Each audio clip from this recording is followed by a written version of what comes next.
go. Can you see the screen? Yep. The purpose of the mastermind is to learn leadership, build teams, and create multiple sources of income together. We are here to inspire and challenge each other to reach and exceed goals. Each member is committed to their own success, as well as the success of every member of the group.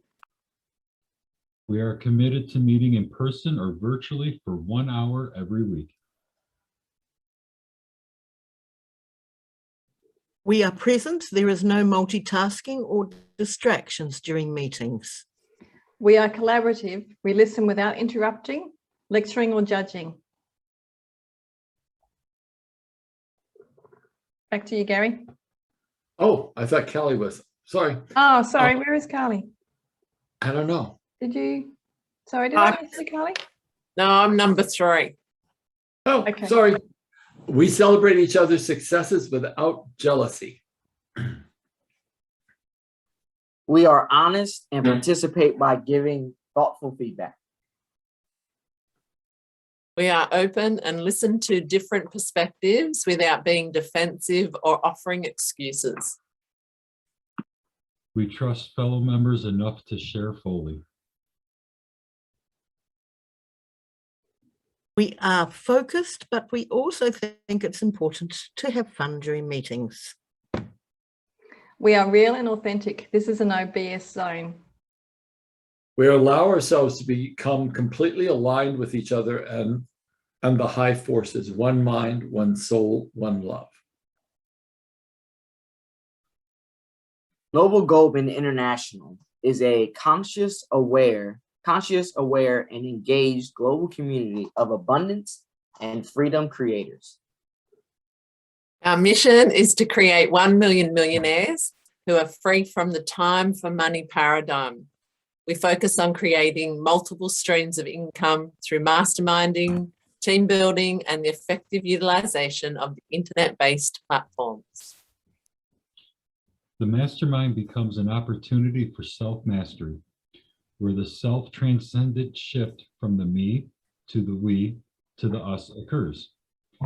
As congruence and engagement increases, the world's consciousness is then raised one meaningful and inspired relationship at a time. Thank you. Okay.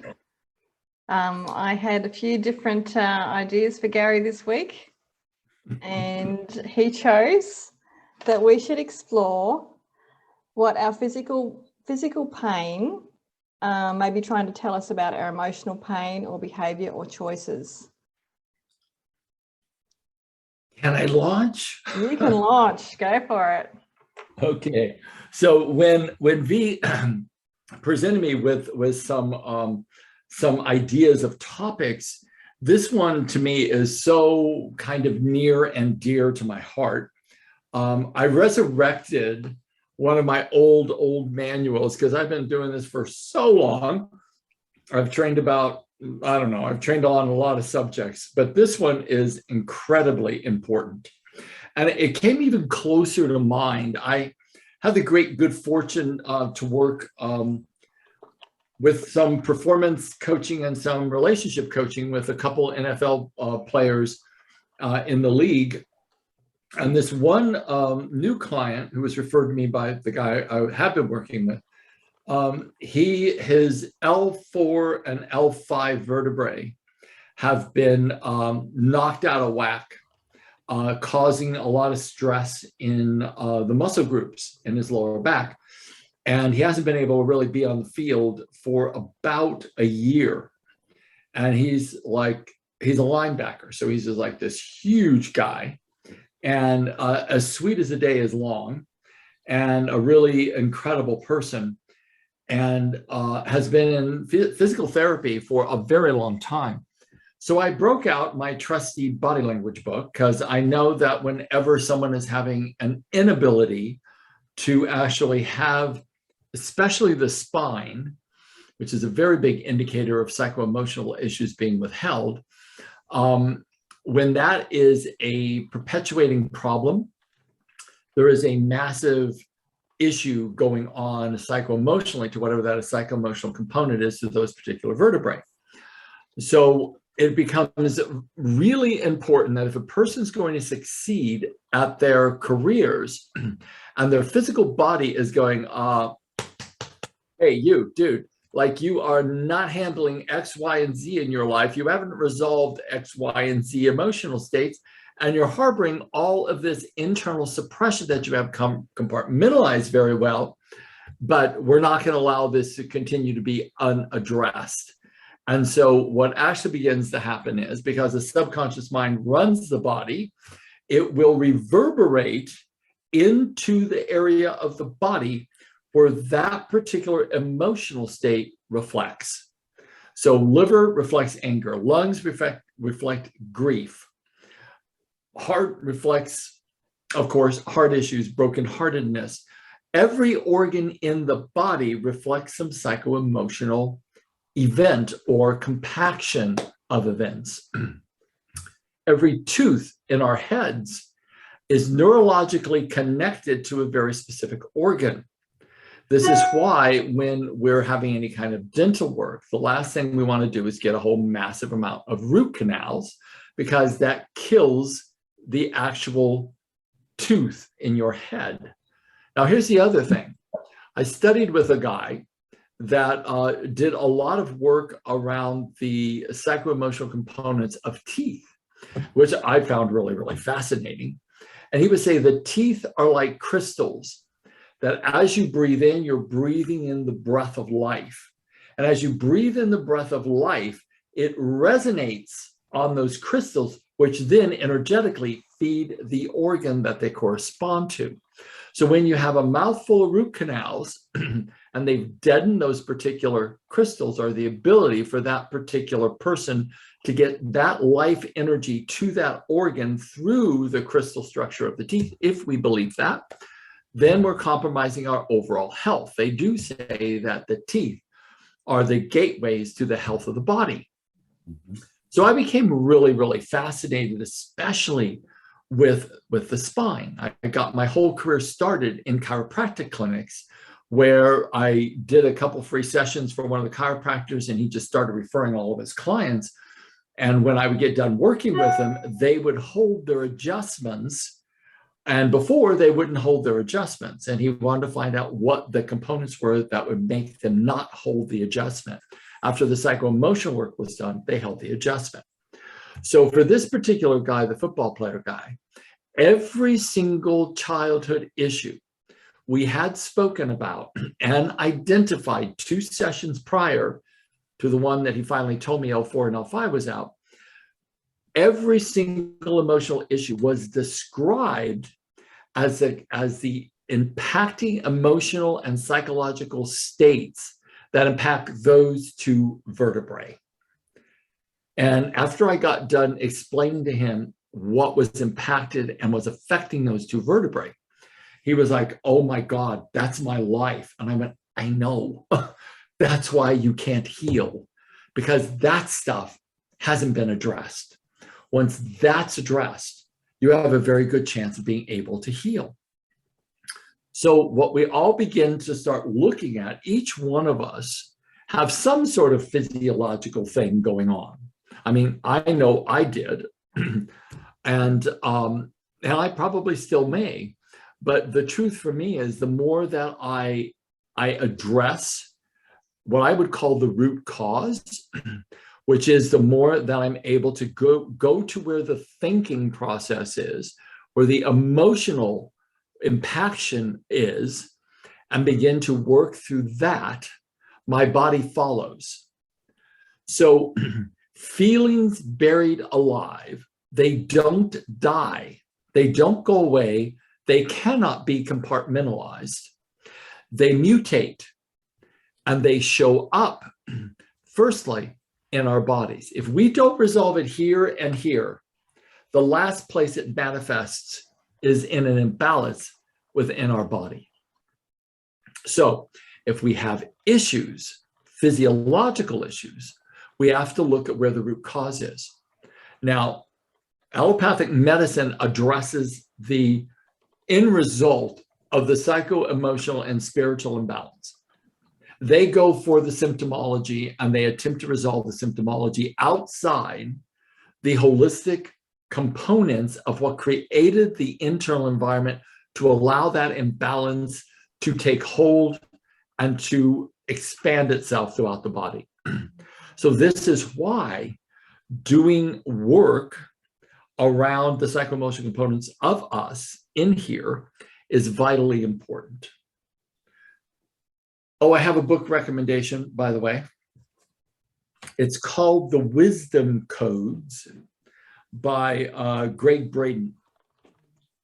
And I would highly recommend, I haven't gotten it yet, but I'm going to get it.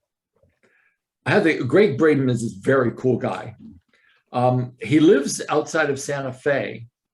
And where is that? Abiquiu. He lives in Abiquiu, outside in the mountain/desert between New Mexico and Colorado. And I went up to him and I said, Greg, I want to introduce myself, blah, blah, blah. And I said, we do similar work and I really have a lot of respect for you, blah, blah, blah. And so as we were talking, he said, why don't you come out to our place out in Abiquiu and hang out for a weekend? I'm like, I would love that. And then I left for Australia. So I never had time to go out and really hang out with him. Incredible guy, incredible researcher. I would get that book. It's about different meditational practices and incantations from the world religions with certain postures that the body holds to actually bring a higher spiritual vibration into the body. So if we don't have a system to start healing ourselves from the inside out, that's a really good place to start. Okay, so I wanted to talk a little bit tonight about the kind of like the presuppositions to how our body takes on emotions. So I'm just going to go through this kind of quickly, and then I'm going to get to what each of the body parts mean. And then we can start looking at, okay, well, I've got a pain in my leg, or I got a hip issue. We want to be able to understand what our bodies are saying to us. So I'm going to skip around because there's a few of these presuppositions. Our bodies hold ancestral wisdom, being formed by the combined DNA of our mother and father. We hold within our form the physical, mental, and emotional triumphs and tragedies of our parents and their parents and their parents down the ancestry. So in India, the master would say to us that when a soul reaches enlightenment, it brings 25 generations with it. Why? Because we are emotionally, psychologically, and spiritually still attached to our ancestry. And if they're attached to us, they go with us. So this is why people often say, oh, I've spent my life taking care of my family. I'm like, no, you have to spend your life realizing God and attaching yourself to that. And then they get the extra added benefit. Of course, you feed your family and you do all those great things, but don't sacrifice your life for everyone else when you ignore the one life that's going to actually. Our physical features tell a story of how our beliefs, our perspectives, our emotional and mental life is reflected in our physical form. Understanding what our body is saying gives us insight into the path before us, and additionally, the imbalances in thought and emotions from our ancestral lines. I studied for a long time Chinese face reading, and there is one thing that always becomes quite evident to me. When the left side, which represents the female aspects, or mother, and the right side, which represents father and the masculine, when you have a cleft in the nose or a cleft in the chin, and the face is a little disproportionate to left to right, we've all seen, and we all have that to some degree. The cleft in the nose, the cleft in the chin means the mother and father never fully connected. When the left side is dissimilar from the right, means the mother and father did not fully connect. Emotionally, spiritually, even physically. That gives a clear indication where we get to begin to start looking at, because I do a lot of coaching and I do a lot of deep dive, kind of what I call breakthrough coaching. I'm constantly looking at what the client's subconscious mind is saying to me. And this is an evaluative process, V, because you've studied coaching with me. I never trained this information to the coaches, but I'm very happy to go over it with you, V. In fact, I will send this manual to you, because I don't think you ever did body language with me when I was in Australia, did you? I think I did. Okay, break that book out, Everything. because it bears repeating and really looking at. I can look at a client now, and because I was training sclerology, which we're not going to go into, but it's the whites of the eyes. The iris represents your entire existence. Left eye, mother. Right eye, father. And so when you look at where the red lines are in the whites of your eyes, which is called the sclera, and where it's pointing to on the circular aspect of the iris, wherever the red line is pointing to, that is where your psycho-emotional issue is. The closer it is to the iris, the thicker the red line, the more dominant that issue is in your psycho-emotional world. So the eyes really are the window to the soul. I can look into a person's whites of their eyes and I know whether they've been sexually molested, whether they have a huge conflict between love and or what they've actually gotten in the form of love. I can see whether they've been abused. I can see whether they have a big out with God. I can see all of those things by looking in the whites of someone's eyes. So our body is reflecting our thought forms and our emotional states. And this is why we have to begin, because this is the vehicle, gang. And this is a vehicle that has us ride around either in deep, profound peace or in torment or in a ticking time bomb. And it all comes back to the origination of our thoughts. So I always quote Buddha, and you know I always quote this one quote: thought is manifest as the word. The word manifests as the deed, because thought and language creates emotional states, and emotional states drive all behavior. So our physical features will tell a story. Once you learn, or if you ever choose to learn Chinese face reading, it is a window into what's actually going on with that person. Next, by bringing to consciousness information that has been subconscious, the individual is able to bring focus and healing to his or her life. Next, we choose our ancestral lineage for the dynamic tension which is created by our mother and father's strengths, weaknesses, connections, and conflicts. Our bodies reflect our mother and father's natures. Our weaknesses are beacons to show light in the direction of what is destined to be transmuted. By bringing consciousness and awareness to the perceived weakness, the transformation has already begun. Choose to see perfection and what you have judged within yourself. Know by your awareness the beginning step to the divine counterpart is already becoming manifest. The last one. What you judge in another is what you judge in yourself.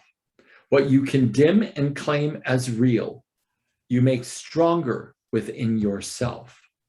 Therefore, all judgment is self-judgment. Choose to see perfection in others. Oh, I didn't get time to write that.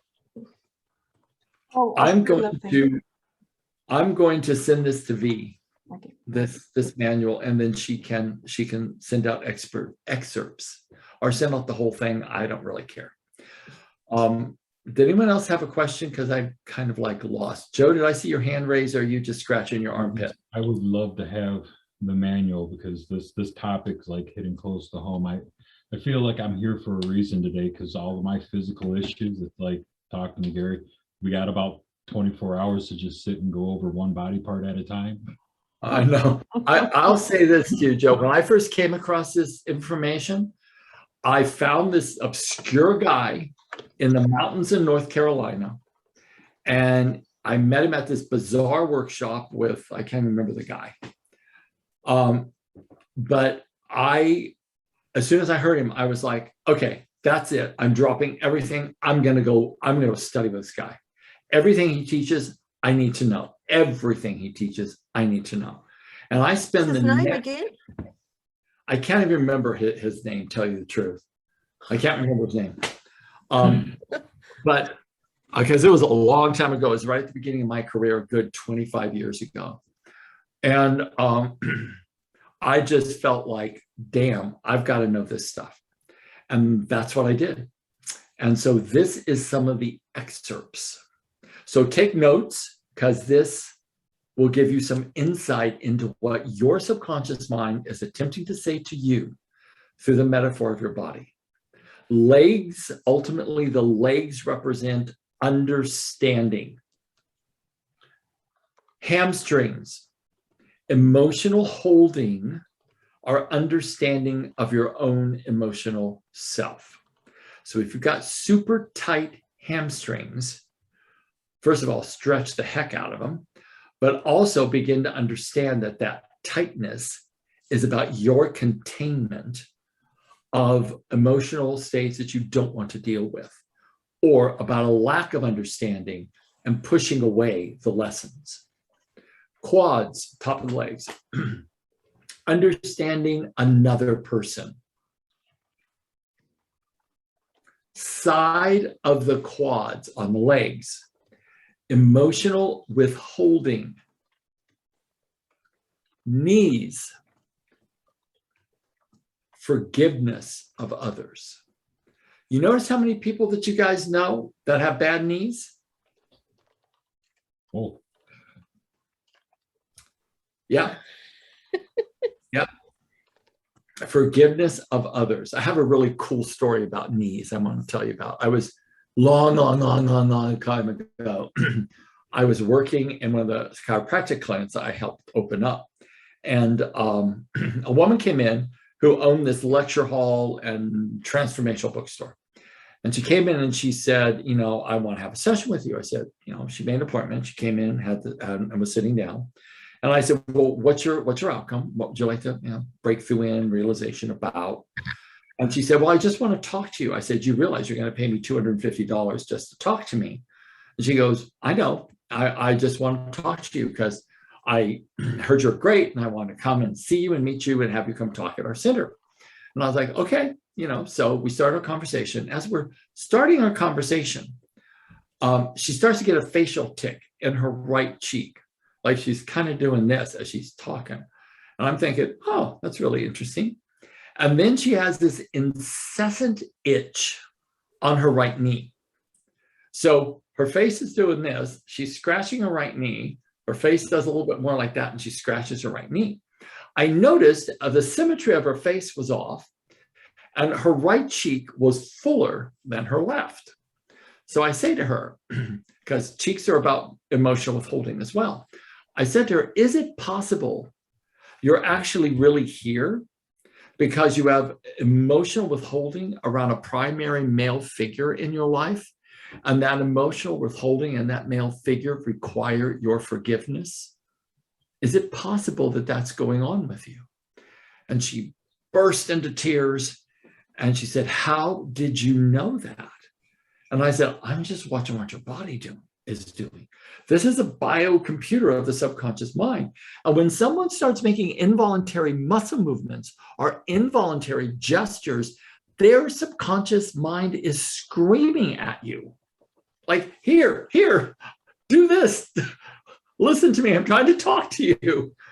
So as a coach, you have to start becoming vitally aware of what the heck's actually going on.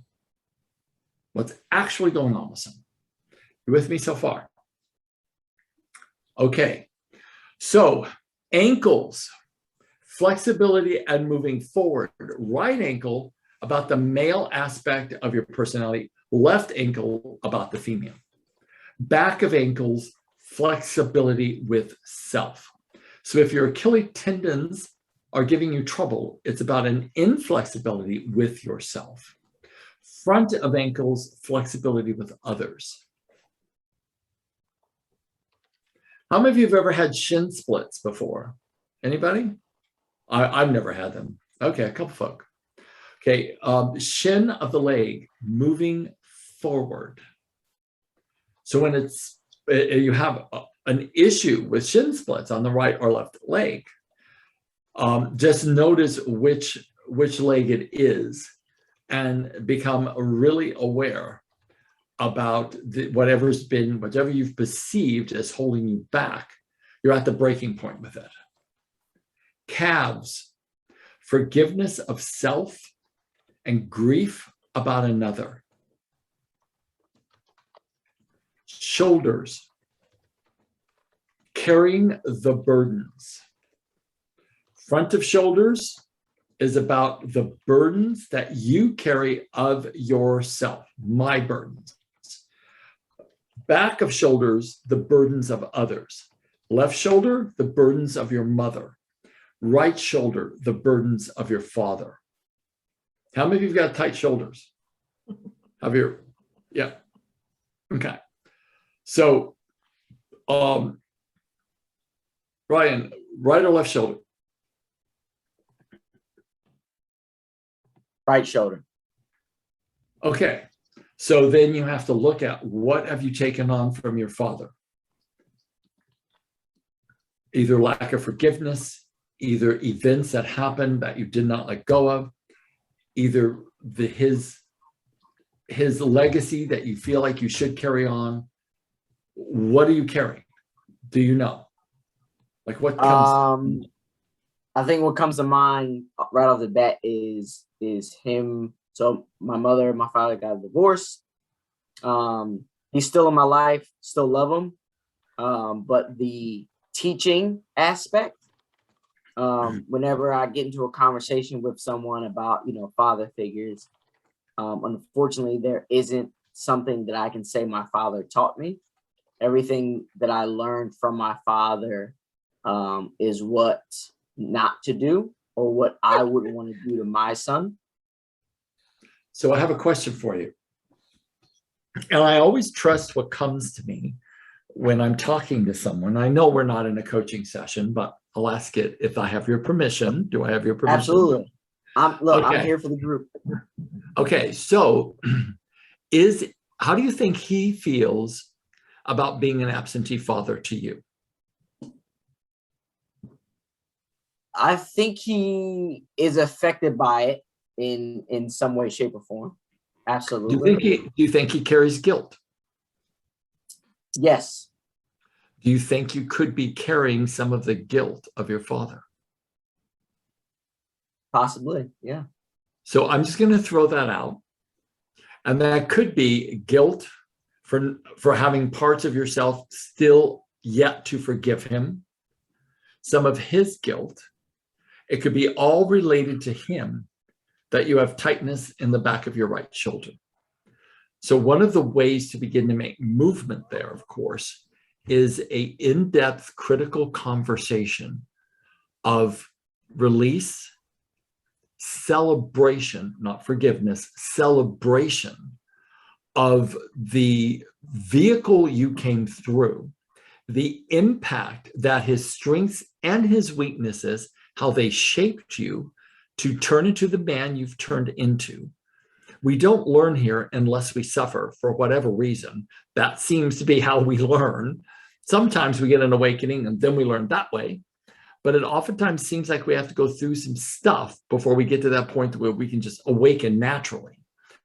So what I'm going to suggest to you is that you just take some of that idea and see how much that fits.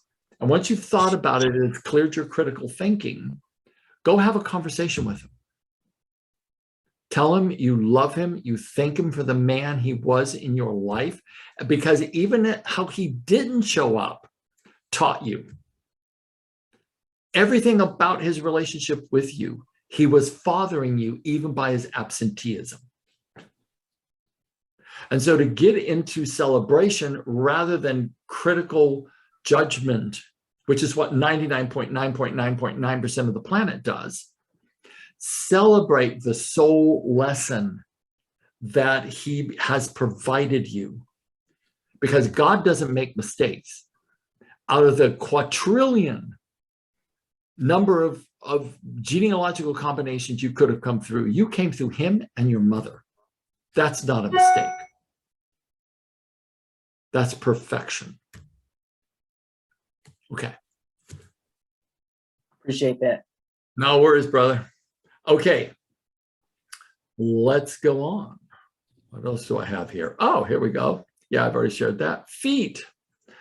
Feet are about moving forward. Temple. Pain in the temples. Making the right choice. Mouth. Speaking and saying it, expression and love. Throat. Communication. Now, I want to know from some of you guys, I mean, I don't know if any of you have ever experienced this, I certainly have, that people will get sore throats consistently, and it's because they're stuffing all this communication, and once they actually express themselves, their sore throats clear up. So if you're having difficulty here, know that there's communication that needs to be had. Ears, of course, about hearing. Neck, the connection between knowing and doing. So if you got stiff necks, right or left side, it's the connection between knowing and doing. Like I had a stiff neck, like I couldn't go back like that at all for about a month. And I'm like, okay, what is going on with me? What am I not connecting my knowing to my doing? And it finally came to me, and my neck finally started to like clear up. Doesn't mean I don't go to a chiropractor. I absolutely do. But for this adjustment to hold, I have to do something here as well. The tongue, this is why the words are so important. The tongue represents and directs our will, because how we speak is our creative power. So through the tongue, we articulate what our mind is focused upon, and that creates our destiny. I remember the whole white wolf, gray wolf story. Wherever the mind is fully focused, that is the aspect of you that you make stronger. The nose, energy in action. I've got like, I think 2 pages on noses. Different forms of the nose, which depict different aspect of the character. Okay, here's some more. These are skin tones. And no matter what our skin tone is, we still have these varying levels of skin tone. So yellow tone, significance, can represent resentment. Pink tone can represent life. Lines around the mouth, controlling your expression. It's almost like they act as filters. Have you ever seen people when they smile, there's all these lines around the mouth, like maybe 1, 2, or 3 sets of lines? Anybody see that? Okay. Size of left and right sides of the face are dissimilar. Striving to bring balance to the dynamics of your mother and father. Cleft in chin, mom and dad never bonded. Vertical lines in the cheek. This is what they call kidney lines, or forgiveness lines. They are emotional woundings. The lines that come down off the face like this, from the eyes down, those are tear lines. And you'll see some people have them on one side much greater than they have on the other side. So when you see someone with tear lines and a more swollen side of the face on that same line, that means either the mother or father is where they have more emotional withholding and tear lines towards that individual. Okay, so vertical lines on the cheek mean forgiveness issues and emotional wounding. Let me show you. See these two lines here? See, when I do that, they're like the Grand Canyon on my face. Those lines, because your face never lies, right? Your face never lies. So these lines were formed when I was quite young. Left side represents judgment on the house, inside your house. This line here on the right, judgment of the world.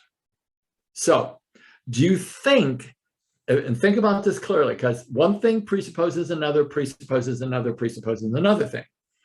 So if I've got I think this one's the deepest one, I'm not sure, but let me look if I can tell. Oh, I can't see that good. No, I think it's over here. That's the worst one. So this one is about judgment in the home. So if I've got judgment in the home as a little guy, what do you think is happening in the home? You got some drama coming down, don't you? You got some drama coming down.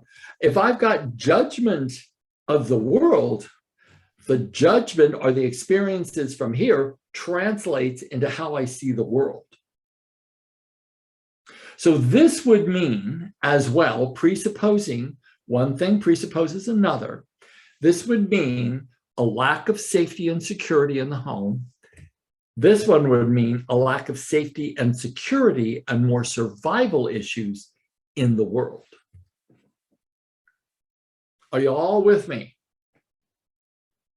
This is why the face is the roadmap to the inner levels of consciousness of the individual. If any of you want to be a great coach and be able to go right down to what the root cause of shit is, this is how you get to it. Are you with me? How many of you think this stuff's cool?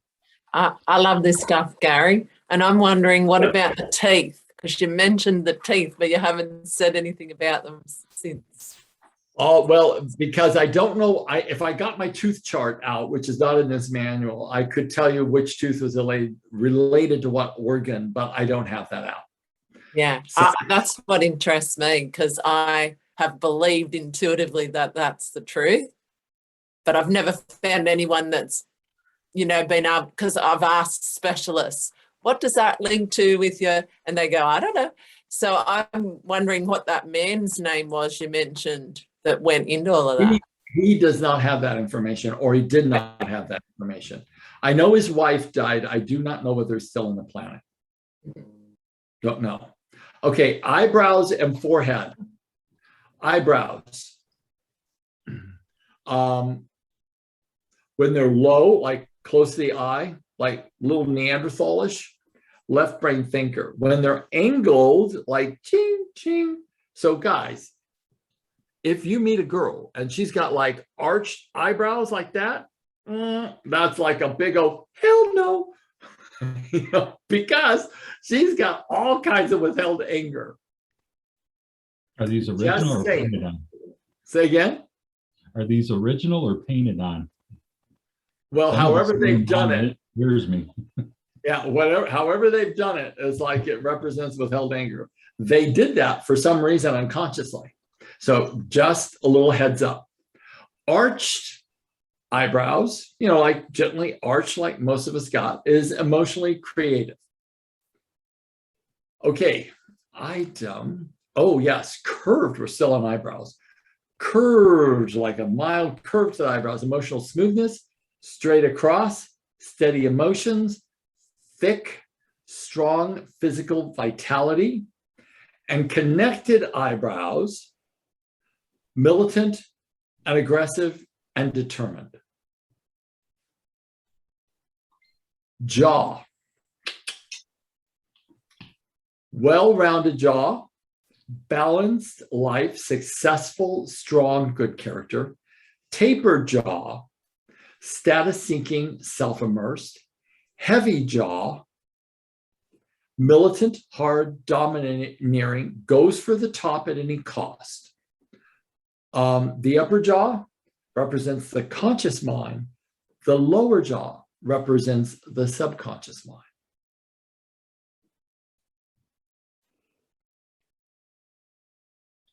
I'm going to see if I can move through that. Let's see what this, oh, let's go to the internal organs. This is always good. Okay, internal organs, here we go. Lungs, survival, the ability to take in life.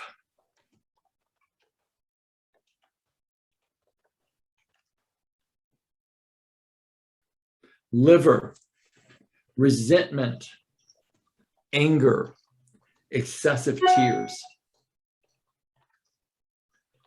Gallbladder,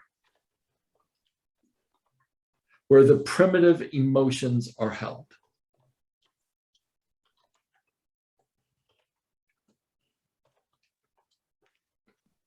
Small intestines, utilization.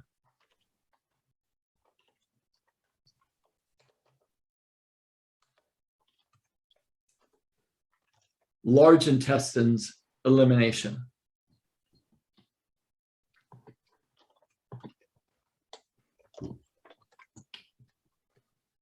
The bowel, emotional holding. This is why if you have elimination issues and you're constipated, it becomes one of those, I mean, there is a physiological aspect to this as well. You know, first of all, your diet would have to suck. You wouldn't be drinking enough water. You would be eating things that were too difficult to digest for the amount of flora and fauna you've got in your gut. You would have to stop eating meat, get more on a vegetarian diet. And I'm going to tell you this one thing, because I was a vegetarian most of my life. And I'm a type O blood type, which means I need to eat meat to be healthy. So I was eating a lot of tofu, thinking that was like a good protein source, because it was early in the day when tofu first came out. And I'm allergic to tofu and I can't digest it at all. And I was eating a ton of it. And so what happened for me is my body just froze up.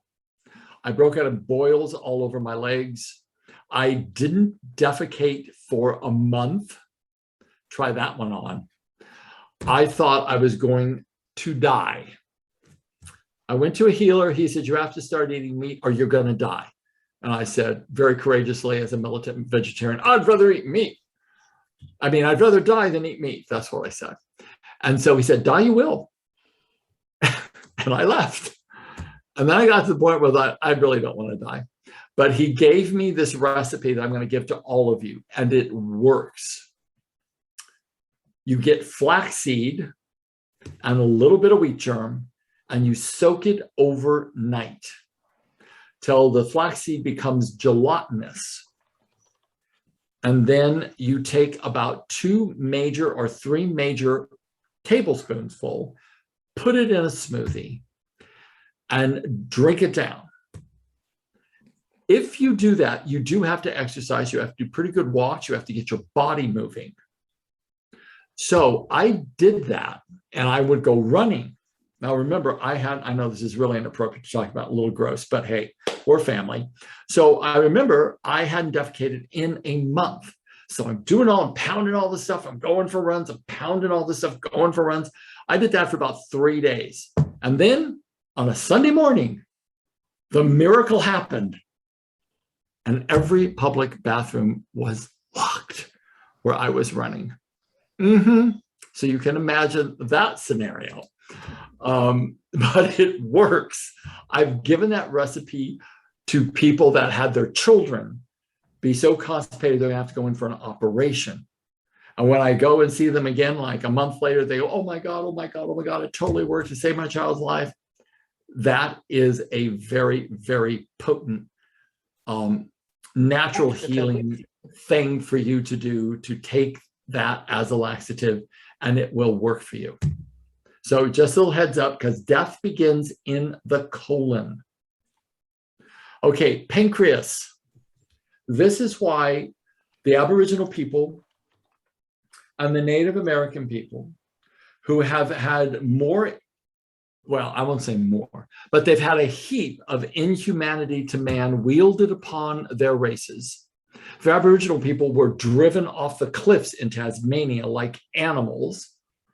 The Native American people was the first victims of chemical warfare, where the United States Army loaded the blankets during winter with smallpox and gave them to the Native American people to kill them off. So the Native American people have this heartbreak that cannot be healed. People say, oh God, they're all drunks and they're all alcoholics. You know why? Same with the Aboriginal people, is that they know their ancestors live in the DNA of their bodies. And they feel the grief of generations past and the unresolved grief of the inhumanity to man that their ancestors have lived through, and they still feel it. They still feel it. I feel it for what I thought was my family, but I still feel it. Ryan, do you feel it for your ancestry? Yeah.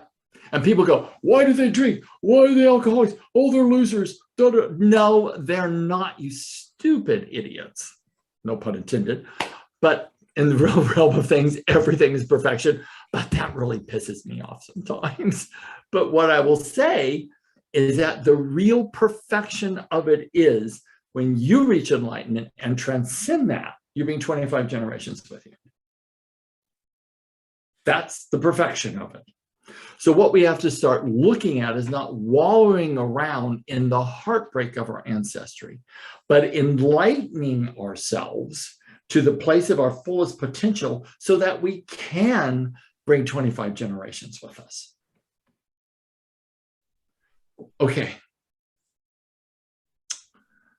No, I'll go to spleen. Spleen, apathy, I can't, it's hard.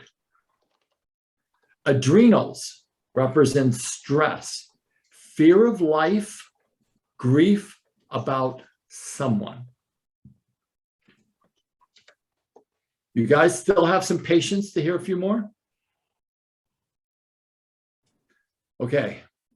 Lymphatic system, the requirement to have the emotional self, like essential love and joy, be expressed. It needs to be a river that flows. Parathyroid, deeply held anger. The thyroid, rage at being left out. Heart problem, long-standing lack of emotional joy. Spine, lower spine, fear of money, lack of financial support.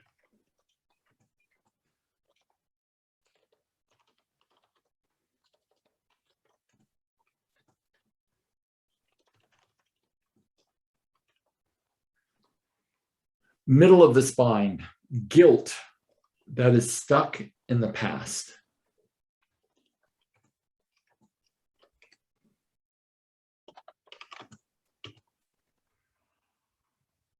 The upper spine, feeling unloved, holding back love.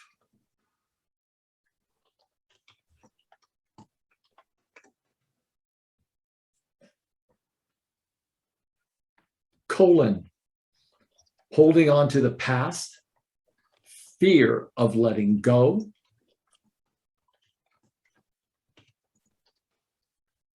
reflects and mirrors the face.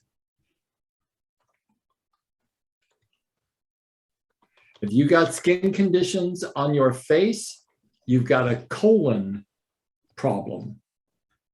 Clear up your colon and your skin will clear up on your face. Kidney problems, criticism, and shame.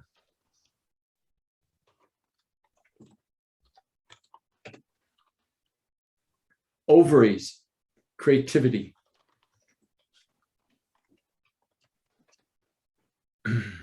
Prostate represents the masculine principle.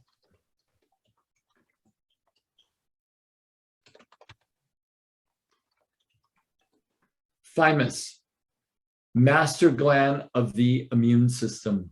A problem with the thymus is also relates to a weakened sense of identity, because your immune system is part of that. And also the thymus relates to feeling attacked and they're out to get me. I always wondered what was the psycho-emotional component of AIDS, because the gay community was so impacted by it. And what conclusion I came to was the gay community in that time really didn't have much of an identity at all. And anyone that did, they were shunned, they were not out, they were persecuted, they were murdered, they were ostracized, which means that, oh, you can be gay, but just don't ever say you're gay, because I don't want to hear that you're gay, and I don't want to have to put up with the fact that you're gay, and I don't want to have to think about you being gay. Oh, God forbid I think about gay sex. Oh my God, that's horrible. I don't want any of that around me at all. So you stay in that box of silence, and I don't want to know anything about you. So what happened was, not only were gay men having some pretty risky behaviors, but they had no sense of self and no sense of identity.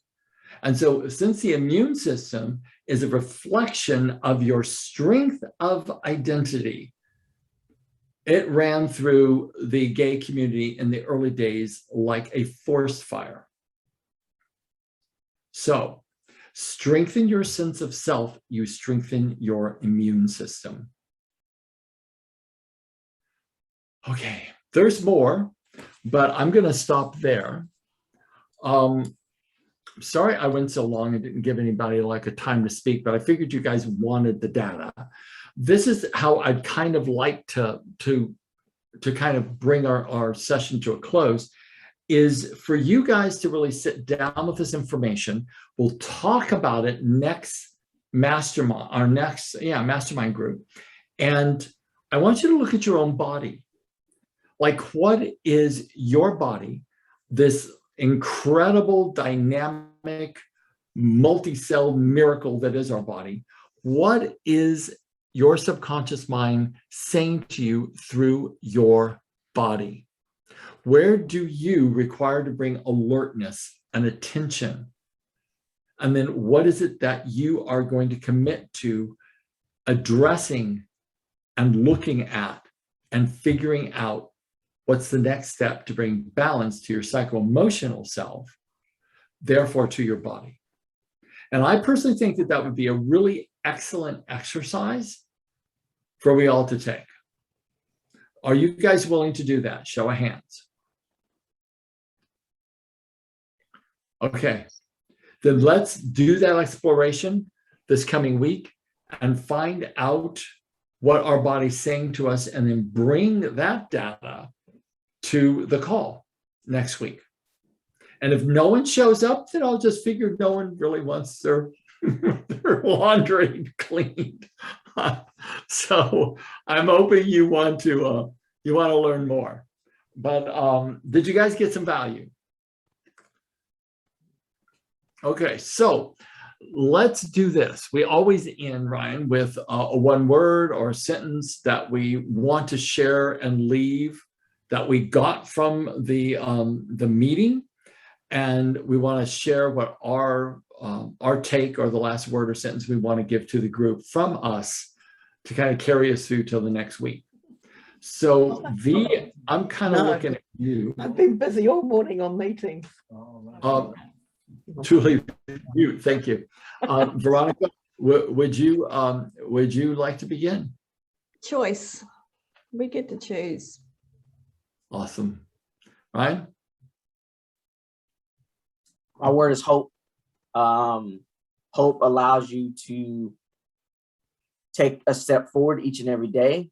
Hope allows you to have a futuristic mindset and faith that things will get better. And hope in society and in humanity that, you know, things will get better with time. Well, as the Dalai Lama said, the war without will never cease until the war within ceases. You be that one that you want to see the world to become. And then it will happen for you in your world. Joe. Thank you for that, Ryan, by the way.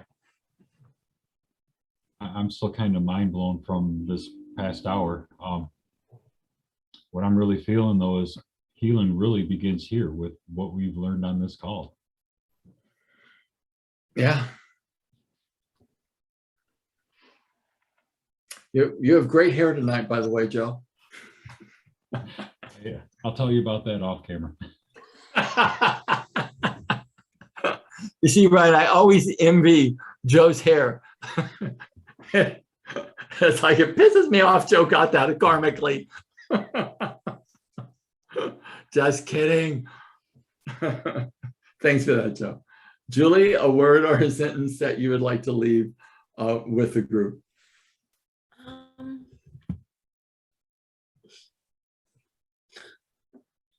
Just keep going. That's what I'm thinking of at the moment. Just keep going. Keep Exactly. learning. Keep taking in information. Kali. Just curious, what does hair mean? And my word is believe. I was going to go into hair, so maybe I'll do a little bit of that later, or you get the manual, you can read it for yourself. Believe in the magic of our body connection to healing. Yeah. Thank you, darling. Stan the man. My word is explore, because that's what you're asked to do. Yeah, it is about exploration for sure. And my word is, for some reason, this word's in my mind's eye, reflection. Reflection. Reflection on what our bodies are telling us so that we can see more of our own truth. Okay, gang. I only have a few more clients to facilitate before I sleep. So I want to thank you all for showing up on the call. I always want to acknowledge V for being the incredible coordinator of all things. And we will see you next week. And V, you don't have to come up with a topic. No, it's already to be continued. To be Lovely. Okay, darling, you have a wonderful night, and nice to meet you, Ryan, and everyone have an incredible night and incredible week. And we'll see you on the call next week, and we'll dive in a little bit deeper. Okay, God bless. Thanks, Gary. Glad to meet you, Gary. Thanks, V. Bye. Bye, you guys. Bye. Bye.